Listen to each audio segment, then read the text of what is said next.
តោះសួស្តីបងប្អូនទាំងអស់គ្នាតោះខ្ញុំមកឆ្លើយតេតងទៅនឹងសំណួររបស់បងប្រុសរាំងសីហ្នឹងហើយរាំងសីអញ្ចឹងរូបរបស់គាត់ដែល design ហើយ download មកអត់ច្បាស់នេះរូប logo របស់គាត់អញ្ចឹងណាអញ្ចឹងគាត់សួរថាធ្វើម៉េចវា download អត់ច្បាស់អញ្ចឹងខ្ញុំប្រាប់ថា download ទំហំតូចអញ្ចឹងបងប្អូនអាចចូលមកនៅលើ Canva ទាំងអស់គ្នាមកអញ្ចឹងសម្រាប់មុនដំបូងឧទាហរណ៍ថាយើងត្រូវបង្កើតស្លឹកកិច្ចការងារមួយថ្មីដែល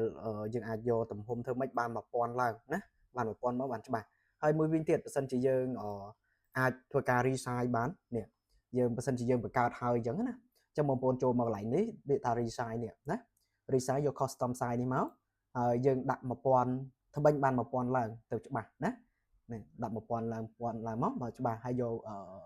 នេះ resize design នេះមកឧទាហរណ៍ថាខ្ញុំយក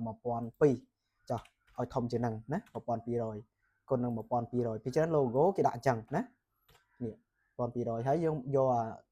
resize design នេះមកក្រោមគេហ្នឹងអញ្ចឹងចាំតិចទៅនេះចាំតិចទៅពេលយើងចាំបន្តិចទៅនេះអញ្ចឹងវានឹង resize ឲ្យយើងនេះអានេះគឺឧទាហរណ៍ថាយើងបរិយាពេញមកអញ្ចឹងដើម្បី download ជាលក្ខណៈថាអត់មាន background ហើយមួយទៀតឲ្យវាមានន័យថាឲ្យវាទំហំធំហើយច្បាស់ល្អអញ្ចឹងបងប្អូនអាចមើលបានអញ្ចឹងបងប្អូនចូលមកកន្លែង design នេះមកកន្លែង share បន្ទាប់មកចូលពាក្យថា download ហើយកន្លែងនេះយើងរើស PNG ដើម្បី download សម្រាប់ logo ដែលអត់មានជាប់ជាមួយនឹង background ហើយខាងក្រោមយើងរើសពាក្យថា transparency background ហើយបន្ទាប់មកយកពាក្យ download នេះមកហើយមួយទៀតយើងអាច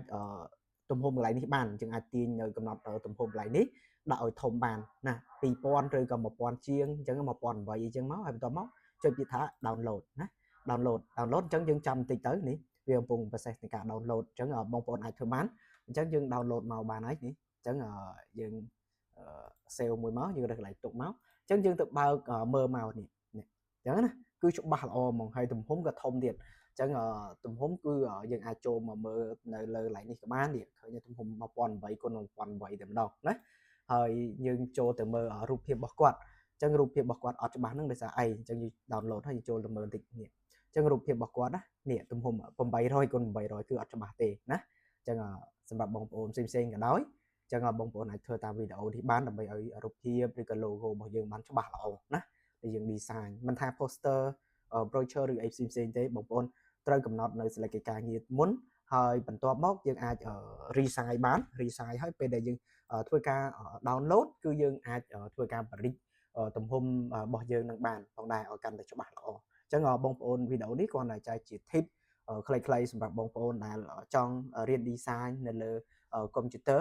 ឬក៏នៅលើទូរស័ព្ទដៃបងប្អូនអាចធ្វើតាមគន្លឹះដែលខ្ញុំបានណែនាំទៅកាន់បងប្អូននឹងបានអញ្ចឹងអរគុណបងប្អូនច្រើនហើយម្យ៉ាងទៀតយើងមានជាមេរៀនយើងមានជា account Canva ក៏មាន CapCut ក៏យើងមានដែរបងប្អូនអាចឆាតមកខ្ញុំផ្ទាល់បានណាបងប្អូនគ្នាលេខទូរស័ព្ទគឺ010 5063លេខ Telegram របស់ខ្ញុំអរគុណ